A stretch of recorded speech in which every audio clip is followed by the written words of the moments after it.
Hello everyone, it's Shane Kanto, your Wasteland reviewer, and I'm here to review The Lost Leonardo.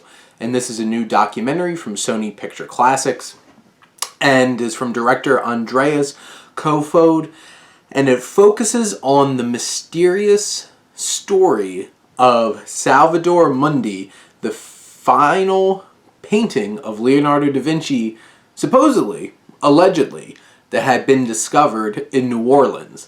And the journey that it goes from being this, just picture picked up at this auction in New Orleans to being a $400 million painting.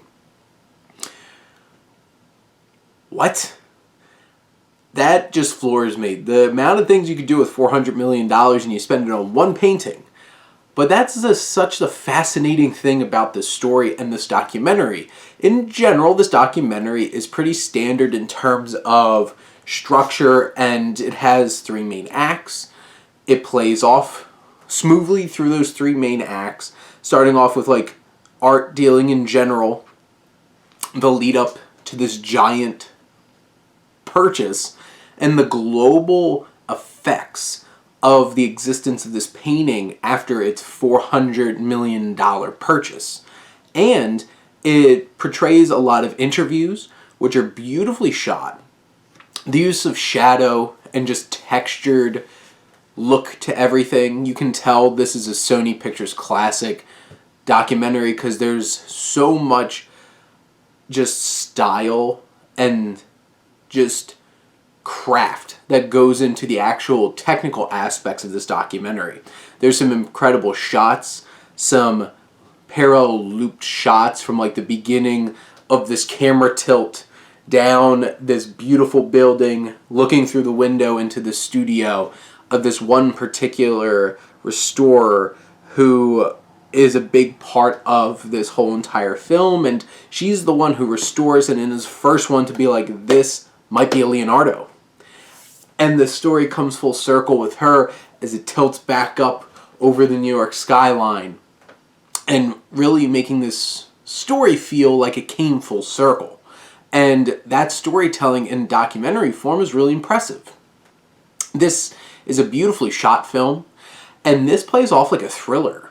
All the intrigue, the sleaziness of all of these wheeling and dealings, just this upper class perspective on everything, whether it's art historians, art restorers, art collectors, government agents, art critics. You have this upper echelon of society and this underlying just bastion of sleaziness and just all the different kinds of things that they bring to the table to take a look at this painting.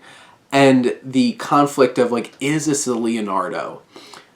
Can we confirm this?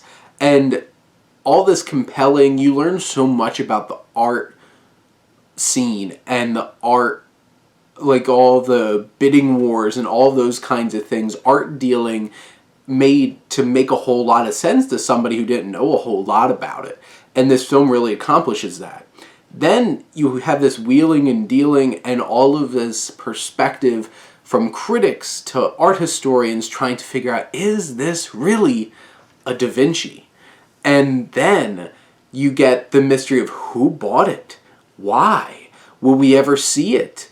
And all of this political intrigue, global politics, and all of these different kinds of things is just so intriguing and fascinating. And this film is shot with so much tension.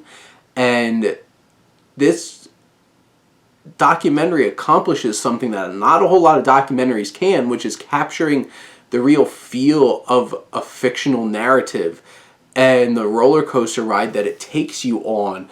And this film hits that three-act structure in such a perfect way and an impactful way. And by the end, I was just like, I cannot believe this story. It's unbelievable. But this documentary was able to capture it in such a vivid way with all of these different perspectives coming in, and even the different people involved all have these varying different personalities And the biggest one, who's just like the big poo-pooer of everything, Jerry Saltz, is such a character in among himself. And then you have all these other characters playing their parts, being involved, their perspectives. And I was really impressed by this documentary. It was just the amount of melodrama that I wanted out of this film, and then some. And even the tension that's building up like a thriller. And that's really impressive for a documentary to be able to hit that kind of mark. And you have something special here. You don't even need to love art to really find this situation and what has gone on since so fascinating. So this one's definitely worth checking out. I'm glad I got to check this out at the AMC Classic near me, and I hope all of you get to go show some love to the lost Leonardo. But those are my thoughts on the film. Let me know what you think, and let's talk some movies. But thank you as always for tuning in and supporting your Wasteland reviewer.